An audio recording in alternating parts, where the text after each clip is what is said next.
Hello साथियों, कैसे हैं आप? ठीक हैं? खौफनाक चुड़ैल किस्त नंबर 21 पार्ट 21 पेशे हिदमत है। इसके बारे में भी अपनी राय दीजिएगा।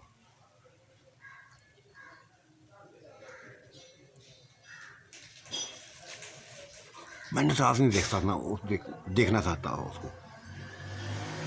भागते हुए जाकर पकड़ लिया, उसके पाँव में बैठ गया। मुझे अपने पाँव में पड़ा देखकर यकदम उसने मुझे उठा लिया था, गले लाकर रोने लगी थी।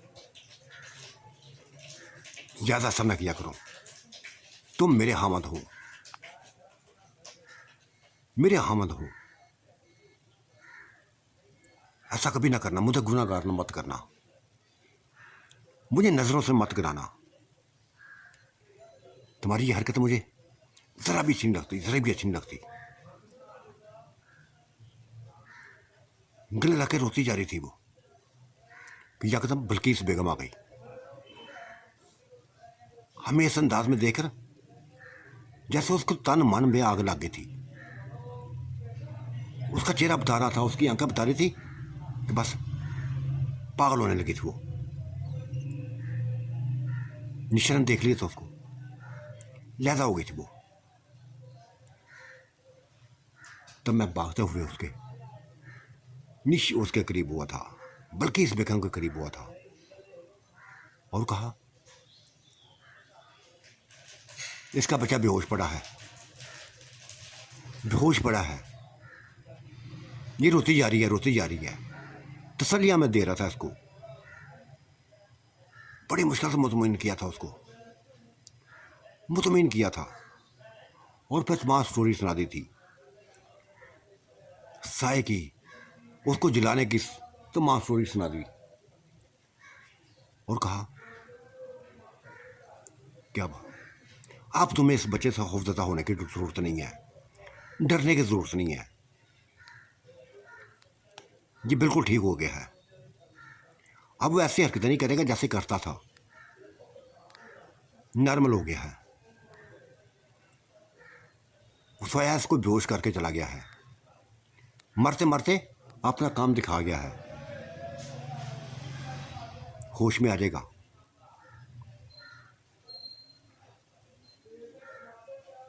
वो अभी तक देख रही थी, मुझे भी देख रही थी, निशा को भी देख रही थी, बच्चे को भी देख रही थी। तब निशा करीब हुई थी और बोली, देखो बिल्किस, तुम मुझसे बहुत बड़ी हो, बहुत बड़ी हो, और जानती हो कि मैंने अपने हामिल को तुम्हारे नाम किया है। तुम्हारी हालत देखकर किया था, तुम्हारे अंदर की तड़प देखकर किया था, बेचैनी देख के किया था। और इसका मतलब ये नहीं है कि तुम इसको मेरे करीब बैठने से रोको। तुम्हारा ये रवैया मुझे अच्छा नहीं लगा, ज़रा भी अच्छा नहीं लगा। वो एकदम परेशान हो गई थी, जैसे बड़े बहुत बड़ी हरकत, उसने गंदी हरकत की हुई। सॉरी करने लगी थी, सॉरी बेटा। वाकई मेरे अंदर ऐसी सोच आ गई थी, तुम दोनों के इस हालत में देखकर दिमाग हिल गया था मेरा। हालांकि मैं जानती हूँ कि तुमने ही ये एहसान मेरे ऊपर किया है, तुमने ही इसको मेरे नाम पे किया हुआ है। पता नहीं क्या हो गया था, मुझे नहीं समझ नहीं यार कि क्या हो जाता, मुझे क्या हो जाता है। इस दूरी को बस बर्दाश्त नहीं कर सकती। चाहती हूँ कि हर पल हर लम्हा मेरे सामने रहे, मेरे करीब रहे।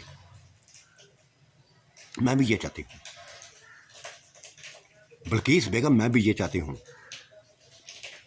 और कभी गुमान मत करना, कभी ऐसा सोचना मत जिस तरह मैं सोचती नहीं सोचती। ये तुम्हारे पास जाता है तो मैं बेफिक्र हो जाती हूँ। मुझे पता ही है किसी गैर के पास नहीं गया, तुम्हारे पास गया है। तुम भी ऐसा सोचो, तुम भी ऐसा किया करना। मानना पड़ा था उसको, बल्किस बेगम को मानना पड़ा था। खाने खाए थे, नाश्ता किया था, बच्चे को होश दिलाने की पूरी पूरी कोशिश करने लगे थे। बच्चा धीरे धीरे होश में आने लगा था, उठ के बैठ गया था, चारों तरफ देखने लगा, हर किसी को देखने लगा था। माँ से जाकर लिपट गया, मुझसे लिपट गया, बिल्किस बेगम से लिपट गया। और फिर आज उसकी आवाज बारी ना रही थी, उसकी आवाज में खौफ ना रहा था, उसके चाल चलन बदल गए थे। जो हरकतें करता था वो ऐसी हरकतें नहीं करना लगा था, नॉर्मल हो गया था। उसकी माँ ने एक गहरी सांस ली थी और कहा, बेटा देखा, तुम्हारे बाप ने बिलार काबू कर लिया उस साय को, जो तुम्हें अपने इशारों पे नचारा था, हमारा दुश्मन बना रहा था, वो खत्म करवा दिया उसको। अब तुम बिल्कुल वैसे हो गए जैसे मैं चाहती हूँ। बच्चा बन गया था, बच्चा बन गया था और ऐसी हरकतें करने लगा कि बस हरकतें वैसी ही थी, जिन्नाती हरकतें थी, लेकिन खौफ ज़्यादा करने वाली हरकत नहीं थी कोई भी। छलांगे लगाता था, ऐसे ऐसे रास्तों पर, छतों पर चढ़ जाता था जो सीढ़ियों के बगैर हों। ये तजर्बे करता था, ऐसे खेल करता था, परेशानी ना थी आपा उसको, किसी को परेशानी ना थी। और फिर तीसरे चौथे दिन निशा हो से खबरें सुना दी कि वो मां बनने वाली है। हंसते हुए मैंने उसको गले लगा लिया था और कहा था, ये तुम्हारी ही वजह से किया है, तुमने ऐसा बस काबू किया था मुझे, ऐसा काबू किया था कि बस ये बच्चा लेके ही जान छोड़ा तुम। वो हंसी थी, कह के लगा के हंसने लगी थी। हाँ यार, शायद ऐसा ही है, रोक ना पाई थी मैं अपने आप को, शायद यही वजह थी, शायद यही वजह थी। हमें बेइंतहा होश हूँ, बेइंतहा होश हूँ, और बस तुम्हें आज़ाद करती हूँ, जब तक मैं बच्चा पैदा न कर लूँ आज़ाद करती हूँ, बिल्किस बेगम के साथ रहो। ये खबर बिल्किस बेगम के लिए इंतहाई खुशकुन थी। ऐसी खबर थी कि बस क्या बताऊं, बिल्किस बेगम बच्चे की माना बनी थी।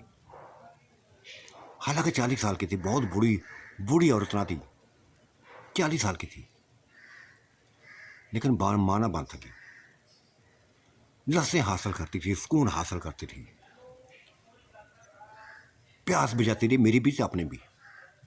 एक ही लफ्ज़ बोलती थी, किसी याद मुझे नहीं समझ आती, मुझे अपने आप की समझ नहीं आती कि मेरे जिस्म में कैसे जलन है,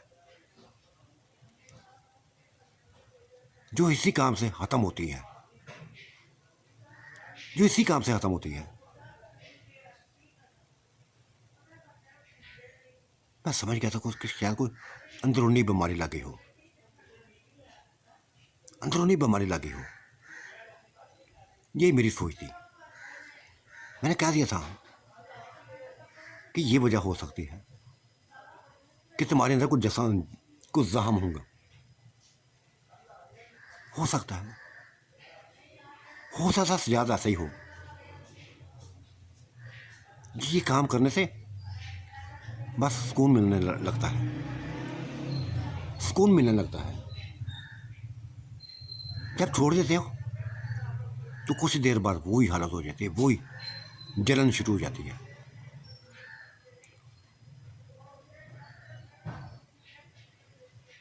समझ गया था उसकी बीमारी को, मैं अच्छे तरीके से समझ गया था। और फिर खूब उसका ध्यान रखता। जब भी ज़रूरत पड़ती है उसको, ज़रूरत उसकी पूरी करता मैं।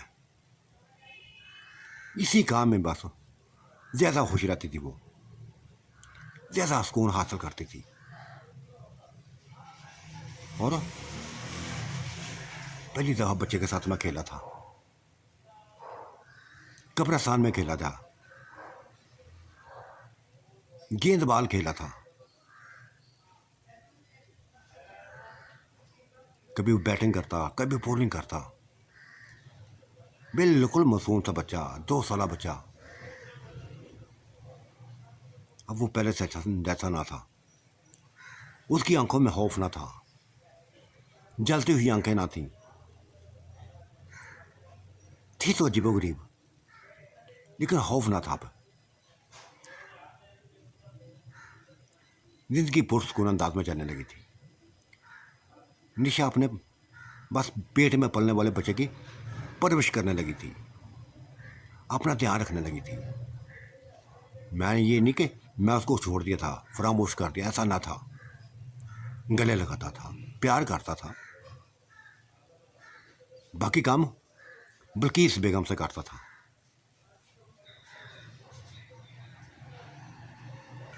और कभी कभार गाँव में निकल जाता था, दोस्तों से मिलता था। और दोस्तों के बस बात दोस्तों की ऐसे बातें होती थी जो सुनने में आती थी कि मेरी बीवी पर गंदी नजर रखे हुए हैं, गंदी नजर रखे हुए हैं। और मुझे परवाह न होती थी। मैं जानता था कि मेरी बीवी संभाल लेगी इनको। और फिर एक दिन ऐसा ही हुआ था कि 3 दोस्तों ने मेरी बीवी पर हमला कर दिया था। नशे की हालत में आए थे, शराब के नशे में हालत में आए थे, गंदी नीयत से आए थे, गंदी सोच लेके आए थे।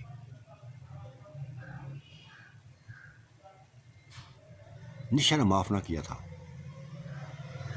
वो हाल किया था, वो हाल किया था कि सोच भी उनकी सोच में भी ना था। जो वो सोच गया था वो बस उनको महंगा पड़ गया था। भागने की कोशिश करने लगे थे, भागना नहीं दिया था। कैसे भागते, कैसे भागने देती वो? उसकी इज्जत पे कोई हमला करे, बर्दाश्त कर सकती है वो? कभी भी नहीं करेगी, कभी भी नहीं करेगी। मैं जानता था उसको, अच्छे तरीके से जानता था। मार दिया था उसने, तीनों को मार दिया था। खून चूसने लगी थी उनका।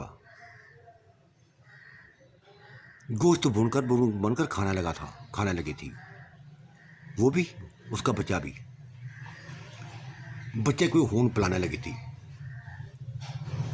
बच्चा भी पीता था, वो भी पीती थी। बच्चा भी गोश्त खाता था, भुना हुआ वो भी खा रही थी। और यह सबसे बड़ी शायद गलती थी। निशा ने शायद यह सबसे बड़ी गलती की थी। इंसानों का खून बच्चे के रखों में ला गया था। भुना हुआ गोश्त तो बस उसकी ग़िज़ा बन गया था। अब जब उसको खून ना मिलता, भुना हुआ गोश्त ना मिलता, पागल हो जाता बच्चा, पागल हो जाता। और माँ की मिन्नतें करने लगना कि माँ मुझे खून चाहिए, मुझे भुना हुआ गोश्त चाहिए। माँ को लाकर पढ़ देना पड़ता था, देना पड़ता था।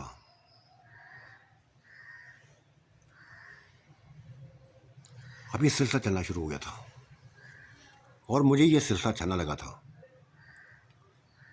गांव में दोबारा मौत का सिलसिला शुरू हो गया था। परेशान हो गए थे गांव वाले, आ गए थे। फिर मेरे ही डेरे में आ गए थे, मेरे ही डेरे में आ गए थे, मेरे ही डेरे में आ गए थे। और ये बातें बतानी शुरू कर दी थी। मैंने कहा ऐसी बातें मैं सुनने में आ रही हैं, मेरे सुनने भी आ रही हैं। लेकिन क्या बताऊं, चिल्ला काटे हुए मैं 2 साल हो गए हैं। मैंने तोजो ही नहीं दी है, जब से शादी की है तोजो मैंने नहीं दी, चिल्ले के ऊपर तोजो नहीं दी। दोबारा चिल्ले की रियल सेल करता हूँ, कोशिश करता हूँ कि जिन्नात को काबू करूँ, मार डालूँ उनको, जला दूँ उनको। बेटा कुछ भी करो, कुछ भी करो, गांव में दोबारा मौतों का सिलसिला शुरू हो गया है। यंग लड़के मरते जा रहे हैं, यंग लड़के मरते जा रहे हैं। करता हूँ, मुतमईन करके भेज दिया था सभी को, परेशान हो गया था मैं। और निशा से कहा था, निशा जो भी करो काम यार, जो भी करो गांव में ना करो, आसपास के गांव में कर लो, अपने गांव में ना करो। मान गई थी वो मान गई थी। जानते ना, कोई कत्ल नहीं हुआ था, किसी की मौत की खबर ना आई थी।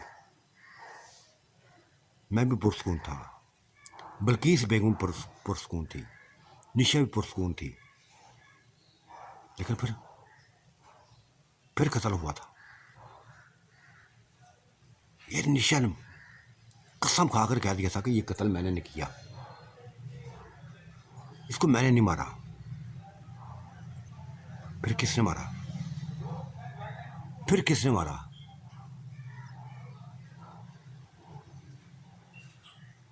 जब बच्चे को जाकर देखा, सोए हुए बच्चे को देखा, तो उसके होंठों पे खून जमा हुआ था, चेहरा खून से भरा हुआ था, जगह जगह खून लगा हुआ था। तमाम समझ आ गई बात, हर बात समझ में आ गई। बस ये खून बच्चे ने किया है, खून बच्चे ने किया है जो बदहोशी की नींद सो रहा था।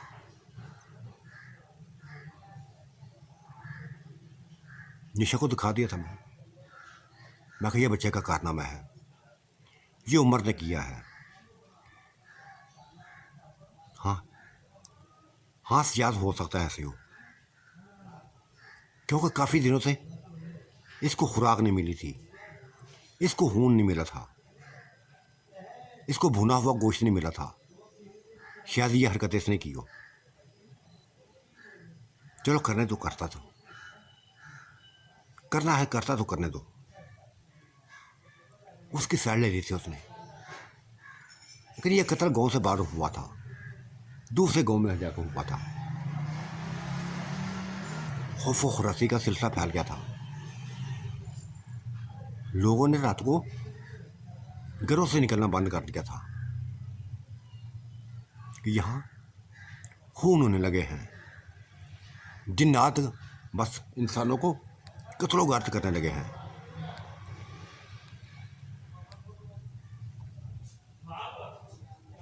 बच्चे को मैंने समझाया था, जब उठा था, जब नॉर्मल हालत में आया था, मैंने पूछ लिया था, बेटा झूठ मत बोलना, तुमने यह काम किया है?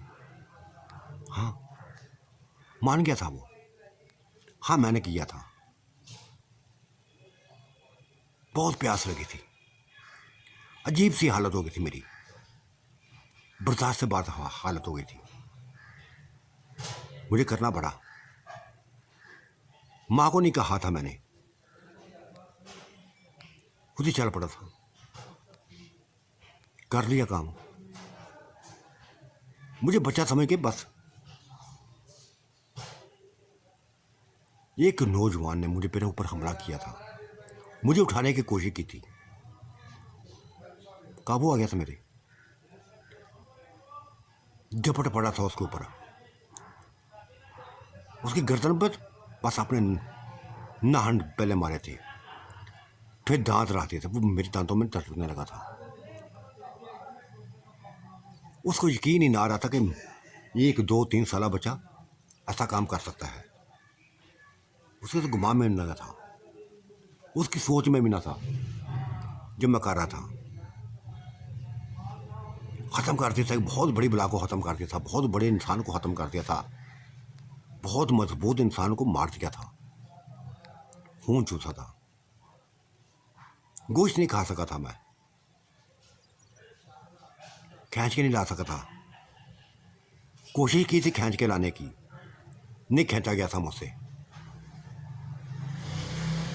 नहीं झूठ बोला था उसने, जो भी किया था बता दिया था। और यह सिलसिला फिर चलने लगा था। कभी निशा गायब हो जाती, कभी वो गायब हो जाता। निशा तो गायब हो जाती थी, वो गायब होता ना था, गायब ना होता था। हाँ, हरकतें जिन्नाते वाली थी, गायब नहीं हो सकता था। शायद मेरी वजह से वो गायब नहीं हो सकता था, क्योंकि उसके अंदर इंसानी खून था।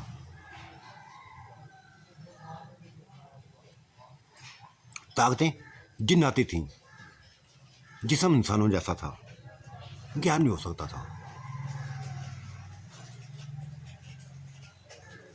वक्त ऐसे गुजरता जा रहा था, ऐसे गुजरता जा रहा था।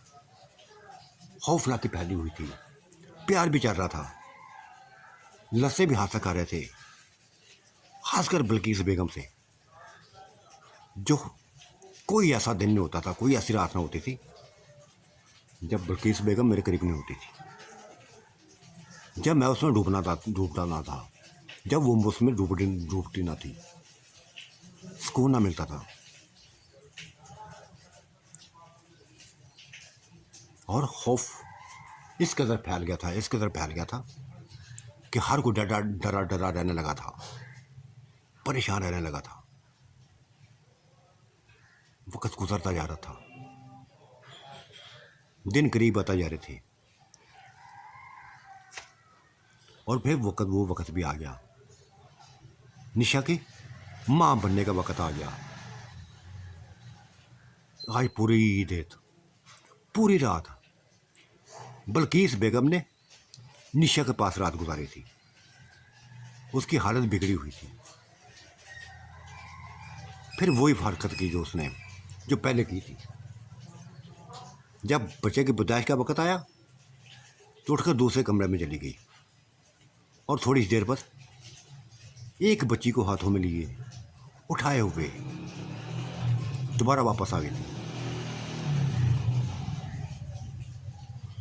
बच्ची को सामने रख दिया था।